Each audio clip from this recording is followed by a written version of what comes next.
E agora no Missão, o trabalho dos adventistas em regiões de difícil acesso da Índia. O missionário que está evangelizando uma comunidade indígena de Roraima. E um bate-papo com Vanessa, que fez um bonito trabalho nas Filipinas. É um pouco da missão em lugares distantes, agora no Missão 360.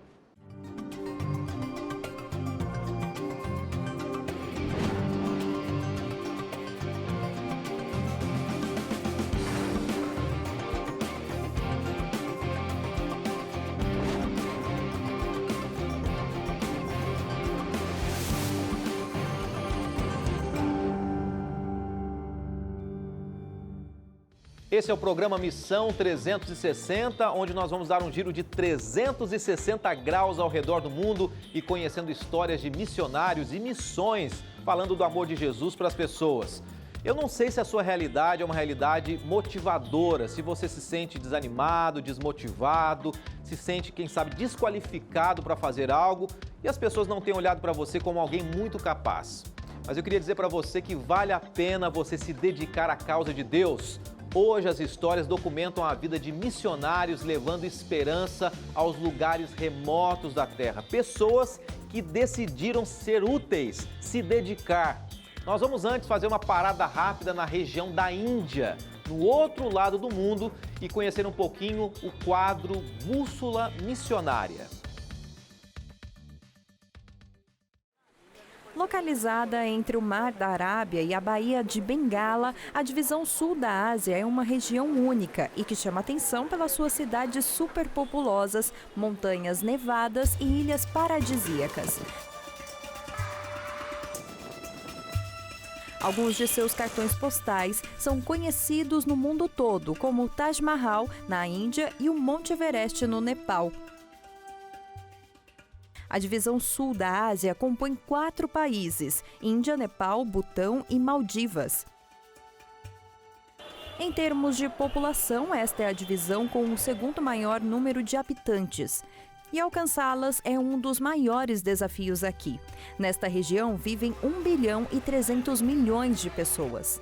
Com tantas pessoas e culturas diferentes, as dificuldades são visíveis e podem parecer grandes demais. Mas apesar da dificuldade, Deus tem servos corajosos por todo o território sul-asiático. Esta região vem crescendo aos poucos e hoje conta com 4.511 igrejas organizadas e 1.570.000 membros.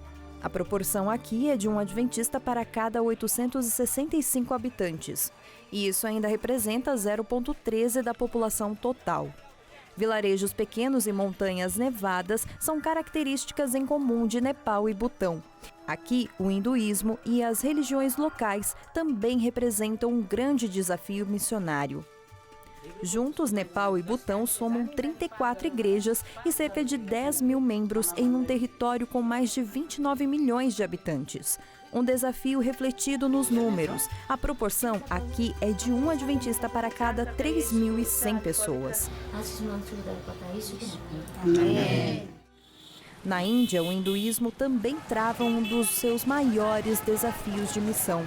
Além disso, somam-se o desafio das populações nos centros urbanos, pois aqui se situam ao menos 30 cidades com mais de 1 milhão de habitantes. Este é o segundo país mais populoso do mundo. Ao redor do país, a igreja na Índia opera escolas adventistas, redes de rádio e televisão, universidades e também uma casa publicadora centenária. Os membros aqui somam cerca de 1,5 milhão de pessoas, quase o número total de membros desta divisão. Pune é a cidade onde os adventistas operam uma respeitada instituição universitária, o Spicer University College. Há cerca de 6 mil alunos nesta escola e muitos outros gostariam de estudar aqui. O Spicer College atrai estudantes de quase todos os estados e territórios da Índia. Aqui em Pune também está uma casa publicadora adventista centenária, o Oriental Watchman Publishing House, que há 115 anos publica materiais em 14 línguas indianas e também para países como Bangladesh, Sri Lanka e Nepal.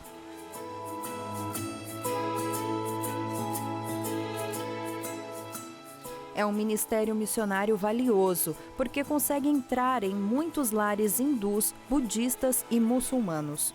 Em Chennai, ao sul da Índia, a igreja opera uma rede de televisão chamada Hope Channel India, que produz conteúdo em 7 idiomas locais. Eles contam com uma equipe dedicada e fiel à missão. As realidades burocráticas e técnicas do país ainda são um grande desafio, mas eles estão ansiosos por poder alcançar as massas com a mensagem de Jesus.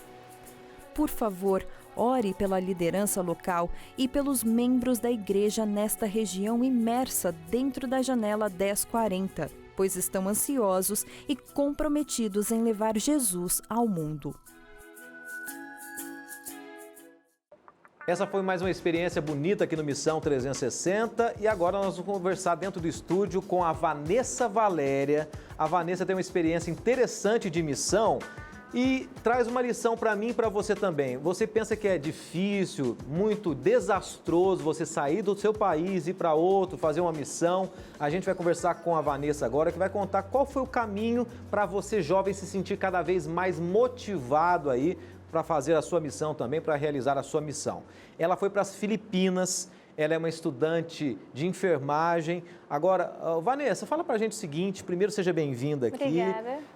Como é que surgiu o desejo no seu coração de passar um período nas Filipinas? E depois eu quero que você fale para a gente também como é que foi o caminho, o processo, questões financeiras, para o jovem se sentir animado também. Mas como é que surgiu no seu coração esse desejo? Na verdade, eu sempre tive vontade, desde criança. Eu sou adventista de berço.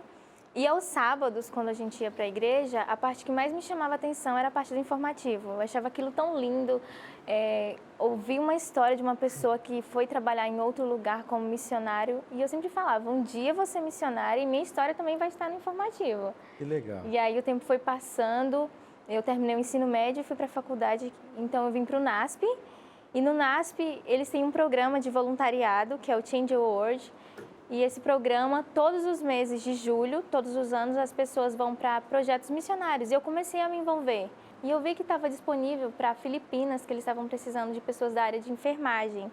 Então, eu me inscrevi e falei para o pastor, olha, pastor, está tudo pronto, só vou esperar ser chamado. E depois de um tempo, eu recebi que eu tinha sido aprovada e eu fiquei muito feliz. Fui correndo contar para o pastor, pastor, recebi um e-mail que eu fui aprovada, estou muito feliz. E aí a gente começou a conversar e todas as semanas nós nos encontrávamos para ter uma preparação antes da missão e também eu li o livro Passaporte para a Missão, para poder me preparar para quando eu chegar na missão eu já estar preparada para tudo aquilo que eu iria passar. Ô Vanessa, ouvindo você aqui, eu começo a imaginar em casa, quem está do outro lado, muitos jovens já pensando assim, poxa, eu queria ir, mas eles veem às vezes tanta dificuldade, né? Mas você não tinha grandes recursos, você tinha que parar uma faculdade, né? Para poder ir. Como é que você conseguiu tudo isso? Como é que você conseguiu os recursos para ir? Você teve que parar uma faculdade também? Como é que foi esse processo todo? Na verdade, foi assim. Quando eu recebi o e-mail que tinha sido aprovada, que eu fui falar para o pastor, eu falei, pastor, eu recebi o e-mail, fui aprovada, vou para Filipinas. A primeira pergunta que ele fez, quanto você tem? Aí eu olhei assim, nem um centavo. Ele, mas você quer ir para... Você sabe onde fica Filipinas? Eu sei, fica na Ásia. E você não tem nada? Eu falei, não, pastor. Ele falou, então você vai fazer o seguinte, você vai orar e fazer uma campanha pedindo para as pessoas te ajudarem para você poder chegar lá.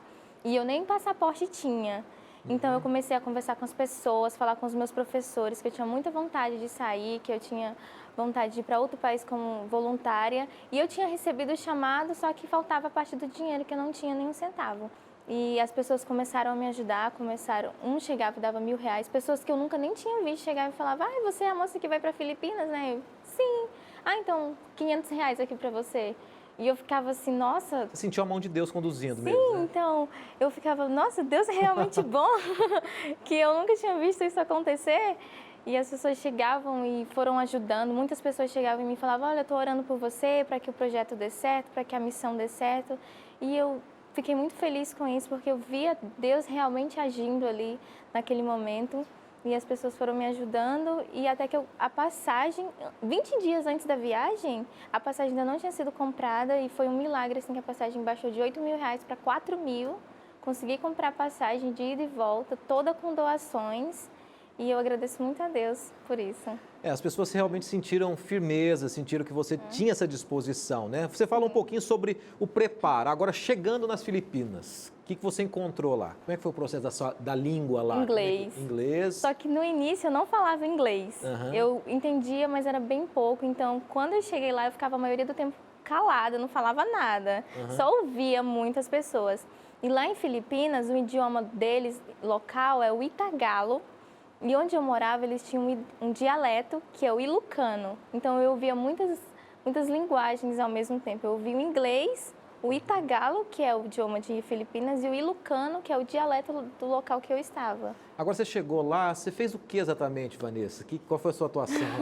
Eu trabalhava como uma enfermeira voluntária numa clínica adventista que tem lá em Filipinas, na cidade de Pagudipudi. E a clínica fica ao lado da igreja. Então, na clínica a gente fazia o trabalho voluntário e o trabalho missionário. E na igreja nós fazíamos o trabalho evangelístico. Agora, você percebeu uma grande diferença? A pergunta que eu sempre faço aqui, uma grande diferença entre Brasil e Filipinas. Enquanto você responde isso, eu queria só lembrar o pessoal que eles vão estar acompanhando aqui embaixo alguns sites, algumas formas de você também se inscrever e fazer o seu processo também seletivo, ou você mesmo escolher o local que você gostaria de realizar missões. Aproveite, então, faça essa anotação aí também. Diferença, Vanessa, entre Brasil e Filipinas? Olha, a primeira diferença que eu encontrei lá foi na alimentação. Eles comem muito arroz. Arroz no café da manhã, no almoço, na janta, é uma coisa bem natural para eles. E eles também têm uma cultura de comer com a mão. Então, a maioria do tempo, ou eles estão comendo com a mão ou usam garfo e colher, não usam faca para se alimentar. Diferente pra gente. Muito diferente. Vanessa, o que mudou na sua vida? Para a gente ir para a parte final desse bate-papo aqui, eu sei que você já falou que tem vontade de ir para o Egito, é isso, né? Sim, fui convidada para ir para o Egito. Foi convidada para ir para o Egito, depois que se formar, se for da vontade de Deus, vai dar tudo certo, né? Espero que sim. E o que mudou na sua vida?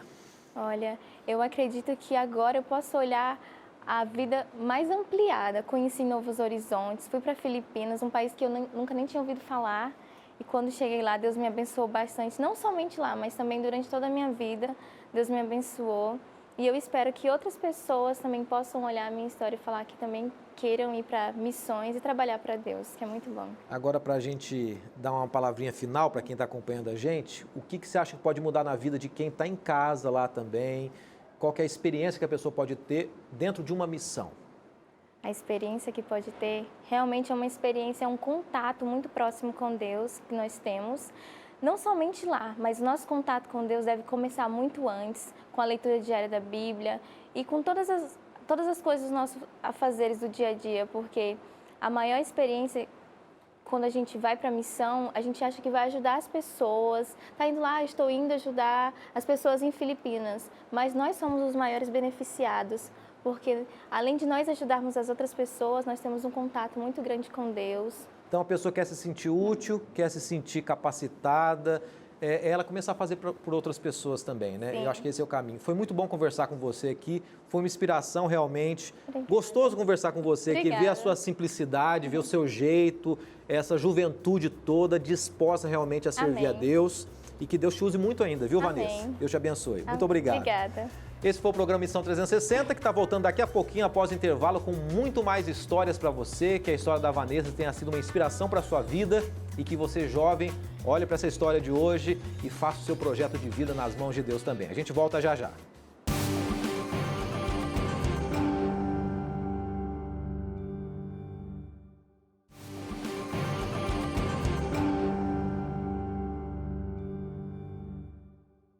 Já estamos de volta com Missão 360. Eu quero aproveitar e começar a mandar alguns abraços. Você já tem acompanhado aqui alguns abraços, recados nas redes sociais que você tem enviado, mas muita gente tem entrado em contato com a gente aqui. Por exemplo, a Vânia Santos, de Rondônia, ela manda um abraço todo especial para todos de Candeias do Jamari e eu aproveito e mando um abraço para todos que têm acompanhado a gente também.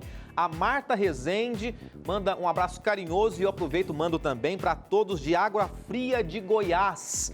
E o terceiro abraço, por enquanto vamos nesse aqui, quem manda é a Silvana Lima, para todos de Belém, no Pará, todas as igrejas, todos acompanhando, independente da sua crença religiosa, você paraense, é com muito carinho que a gente abraça você. Eu não posso deixar de mandar um abraço também para a minha igreja natal, a cidade natal, que já acaba cobrando da gente também, com muito carinho, a Igreja Central de Poços de Caldas, Minas Gerais. Um abraço muito especial para todos de Poços de Caldas.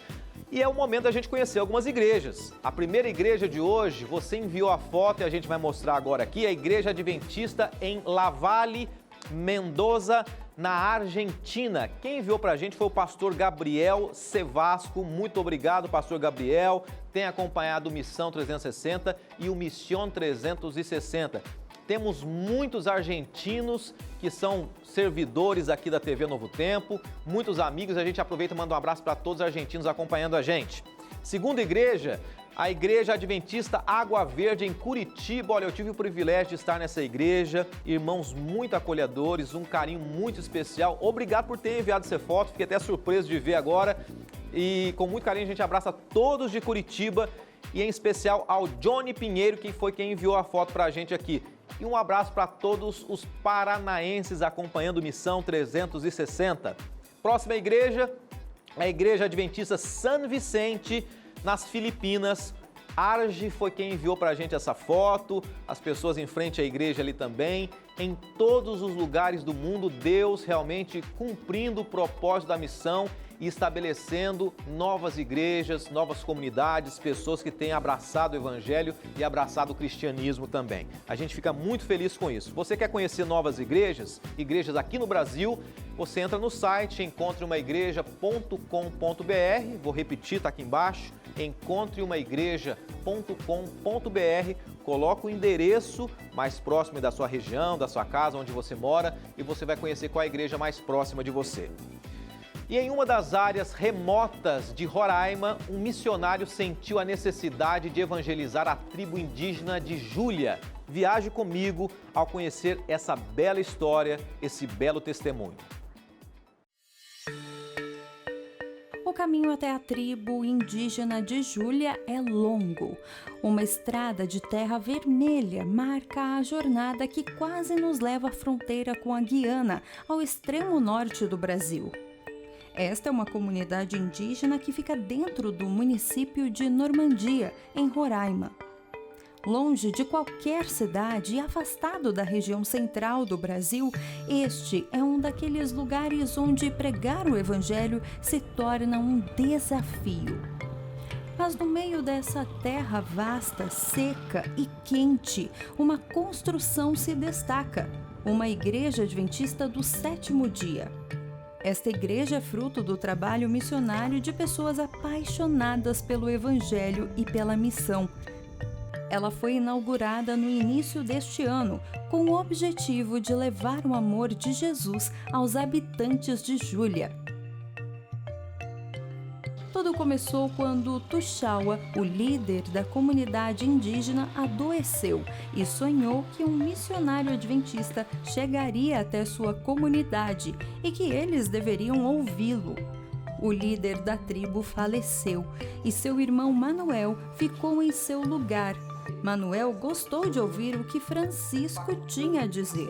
Sem se dar conta, o missionário Francisco foi um instrumento de Deus ao chegar naquela comunidade para pregar.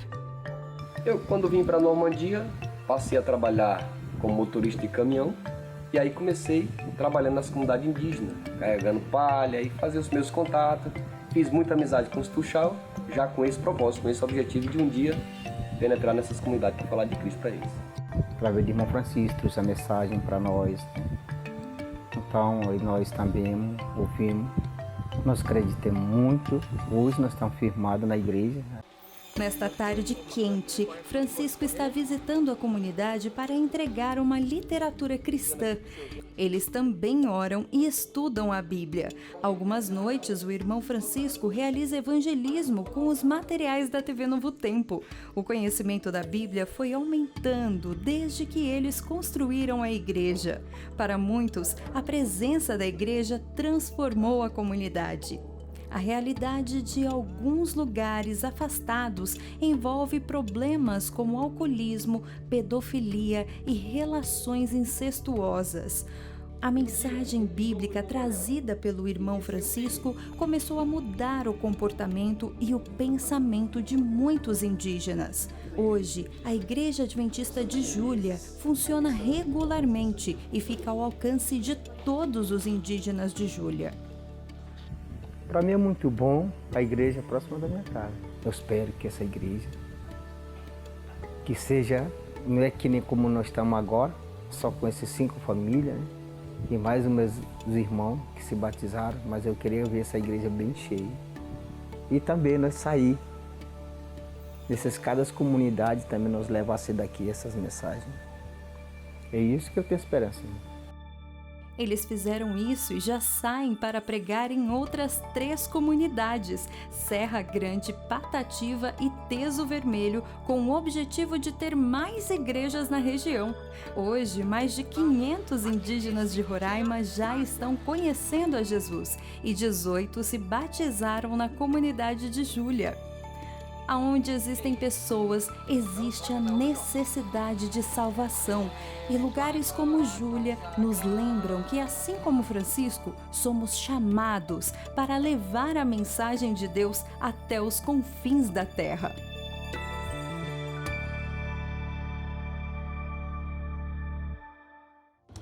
Aqui no Novo Testamento encontramos a linda afirmação de um dos maiores missionários que já pisou nesse planeta, o apóstolo Paulo.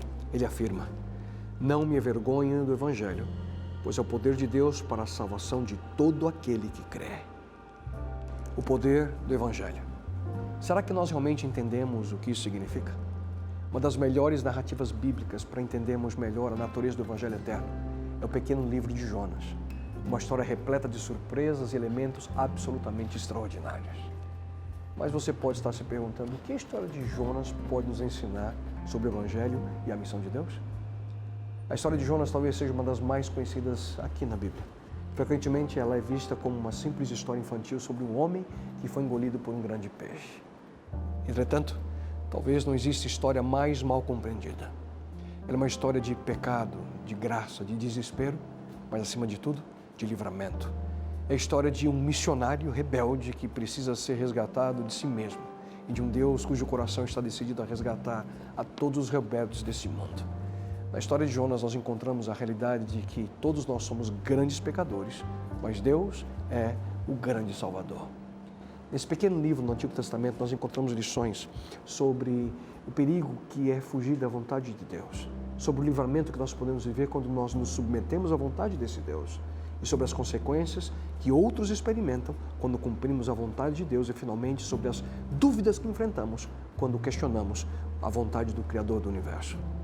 Logo no início do livro de Jonas nós lemos: "A palavra do Senhor veio a Jonas, filho de Amitai, com essa ordem: vá depressa à grande cidade de Nínive e pregue contra ela, porque a sua maldade subiu até a minha presença." Muitos profetas receberam a ordem de Deus para chamar outras nações pagãs, nações vizinhas ali ao povo de Deus. Só que ser enviado para a nação inimiga não estava no contrato de trabalho de nenhum profeta. O destino de Jonas não poderia ser mais claro. Ele sabia muito bem que a cidade de Nínive era a grande, a capital da Síria, a maior nação do mundo naquele momento. A maior ameaça à segurança e sobrevivência de Israel. E é para essa cidade que Jonas é chamado a ir e clamar contra ela. Sem dúvida alguma, ao ouvir a missão, Jonas teve medo. Em realidade, o problema, se é assim que podemos chamar, era entre Deus e Nínive. Jonas foi apenas chamado para cumprir a missão, levar a mensagem que Deus tinha em mente para aquela cidade, para aquela nação. Mas é aqui que a surpresa começa. A palavra de Deus diz que Jonas fugiu da presença do Senhor, dirigindo-se para Tarsis. Ao fugir da presença do Senhor, Jonas escolheu ser o seu próprio Deus. Ele conhecia o Deus verdadeiro, mas não concordou com aquilo que ele desejava fazer. Jonas coloca então a sua confiança em si mesmo, no seu próprio plano. E nada é mais perigoso do que tornar-se seu próprio Deus. É andar por si mesmo, é viver em seu próprio mundo, é estar sozinho e afastado do Criador. Este poderia ser muito bem o final da história de Jonas, bem aqui. Após 3 versos, acabou. Jonas foge da presença do Criador e, como um profeta e servo de Deus, sua carreira está concluída. Ele não confia em Deus. Porque serve um profeta assim. Porque serve um seguidor de Deus que não confia nele. Deus escolhe outra pessoa para fazer o serviço e se livra definitivamente de Jonas. Certo? Errado. A história apenas começa aqui. Deus tinha inicialmente em mente o resgate de uma nação, mas se vê em necessidade de também salvar o seu missionário. Jonas fugiu da presença de Deus. Só que Deus não desistiu do seu profeta. De maneira surpreendente, ele o ensina que seguir os seus caminhos, os caminhos de Deus, é sempre melhor do que seguir o seu próprio caminho. O que podemos aprender então do início da história de Jonas? Podemos aprender que Deus sempre sabe o que é melhor. Ele sabe o que é melhor a cada um de nós. Ele sabe o que é melhor para o cumprimento da sua missão. E Ele não desiste facilmente de seus filhos. Portanto, você, meu amigo e minha amiga, esteja sempre pronto para ouvir o chamado de Deus e viver segundo a missão que Ele tem para você. Não fuja. Obedeça. E nunca se esqueça, Ele sempre sabe o que é melhor para você. Mais uma importante reflexão para a gente no final desse programa e agora nós vamos conhecer quais são os destaques, quais são as histórias na próxima semana. No programa da próxima semana, os voluntários que levam comida aos moradores de rua de Maringá, uma igreja dentro de um presídio no interior de São Paulo e outra em uma tribo indígena na Bahia. Você já sabe que aqui você se inspira com a missão. Tudo isso e muito mais no sábado que vem. Obrigado por sua participação, por sua interação no programa de hoje, mandando fotos de igrejas, mandando a sua mensagem também. Olha, eu motivo você cada vez mais a participar com a gente, mas acima de tudo, a cumprir os propósitos que Deus tem na sua vida. Se você se sente desmotivado, desanimado, não se esqueça que Deus tem um plano todo especial para você. E como eu sempre digo e motivo, tire um tempo, pare agora, ore a Deus, converse com Ele e pergunte quais são os sonhos e quais são os planos que Ele tem para você. Que Deus te abençoe e que Ele te use muito. Até o nosso próximo programa.